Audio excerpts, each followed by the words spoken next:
ఇవాళ కొన్ని pattern blouses చూద్దామండి. ఇవి రీసెంట్గా డిజైన్ చేసింది. ఇంకా చాలా బయటికి వెళ్ళిపోతున్నాయి, టైం ఉండట్లేదు వీడియో తీయడానికి.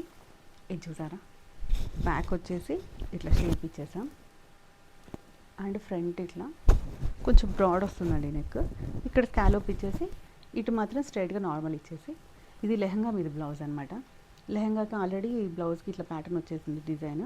దీని యాజ్ డీజ్ ఇట్లా ఇచ్చేసాం అండ్ టాజిల్స్. చిన్న చిన్న నెక్ ప్యాటర్న్స్తో కూడా బ్లౌజ్ శారీ హైలైట్ అయిపోతుందండి.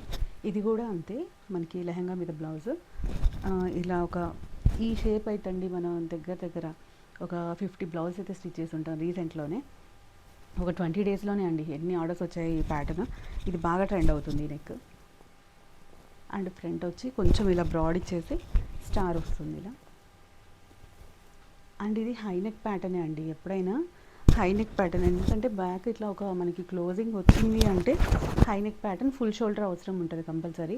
కొంతమంది అనుకుంటున్నారు మాకు ఇంతకుముందు ఉన్న బ్లౌజెస్కి ఇంత లేదండి, షోల్డర్ చాలా చిన్నగా ఉంటుంది, మీరు ఇట్లా పెద్దగా పెడుతున్నారు, ఇట్లా ప్యాటర్న్ సెలెక్ట్ చేసుకుంటారు. షోల్డర్ చిన్నగా ఉండాలంటారు. అప్పుడు మీకు కంఫర్ట్ ఉండదండి. షోల్డర్ చిన్నగా దీనికి రాదు. నేనే కాదు, ఏ బొటిక్లో అయినా అంతే. షోల్డర్ చిన్నగా వీటికి అవ్వదు.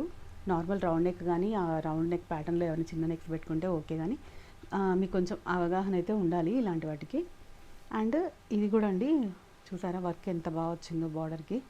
ఫుల్ ఇట్లా ఇచ్చేసి ఇది పికాక్ వచ్చింది, చూసారా ఎంత బాగుందో.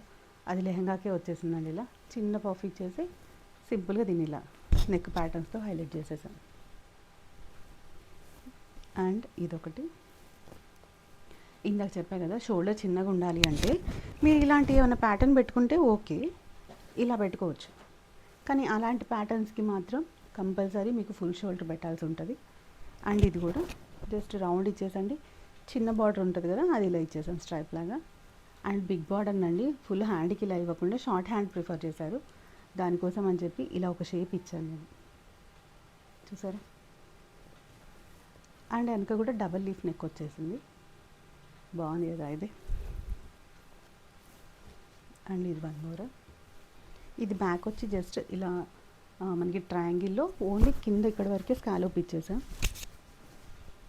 చూసారా. అండ్ హ్యాండ్కి అండి బార్డర్ వచ్చింది ఇలా, ఆ బార్డర్ అలా యూజ్ చేయకుండా ఇది ఒక చిన్న కట్ వర్క్ లాగా ఇచ్చేసి మనం కింద యాడ్ చేసాం ఈ చిన్న బార్డర్ని. దీనివల్ల ఏమవుతుందంటే కాస్త శారీకి ఒక యూనిక్ డిజైన్ యాడ్ అవుతుంది. అండ్ ఫ్రంట్లో కూడా ఇంకొక వన్ వైపు ఉన్న బార్డర్ని ఇలా ఇచ్చాం. అండ్ వన్ షోల్డర్కే ఇవ్వాల్సి వస్తుందండి, రెండు వైపులు సరిపోవట్లేదు బార్డర్లు. అందుకని చెప్పి రైట్ సైడ్ ఎక్కువ మనకి కనపడుద్ది కాబట్టి ఇటు ఇస్తున్నాం, లెఫ్ట్ వదిలేస్తున్నాం, పళ్ళు కింద వెళ్ళిపోద్ది కాబట్టి. అండ్ నెక్ ప్యాటర్న్ చూసారా ఫ్రంట్లో కూడా. అండ్ ఇదొకటి, ఇవన్నీ కూడా డిఫరెంట్ కస్టమర్స్ అండి, ఒకళ్ళవే కాదు. ఇది జస్ట్ ఇలా ఒక డ్రాప్ లాగా ఇచ్చేసి ఇలా ఇచ్చాను. అండ్ ఫ్రంట్లో కొంచెం బ్రాడ్. ఈ నెక్స్ట్ చూస్తే సింపుల్గా అనిపిస్తాయి కానీ ఇవి కట్టుకుంటే చాలా బాగుంటాయి. అండ్ ఇవి జార్జెట్ శారీస్ అండి, Leheriya georgette dual shade saris. అందుకని మనకి హ్యాండ్లో కూడా ఇట్లా డ్యూయల్ షేడ్ వచ్చింది. ఈ శారీస్ మన దగ్గర యాక్చువల్గా నేను ఇంకో వీడియో చేస్తా, అవి కూడా చూపిస్తాను మీకు. అండ్ ఇది ఇంకో కస్టమర్ అండి, కానీ ఇలా స్కాలోప్ అడిగారు మిడిల్లో, అందుకని చెప్పి ఇలా యాడ్ చేసాం. అండ్ ఫ్రంట్ ఇది కూడా ఇలాగే బ్రాడ్ ఇచ్చేసి స్టార్ లాగా ఇచ్చి హ్యాండ్స్ అయితే సింపుల్గానే ఇచ్చేసామండి. ఓకే, ప్యాటర్న్స్ అన్నీ ఎలా ఉన్నాయో కామెంట్ చేయండి. Thank you so much.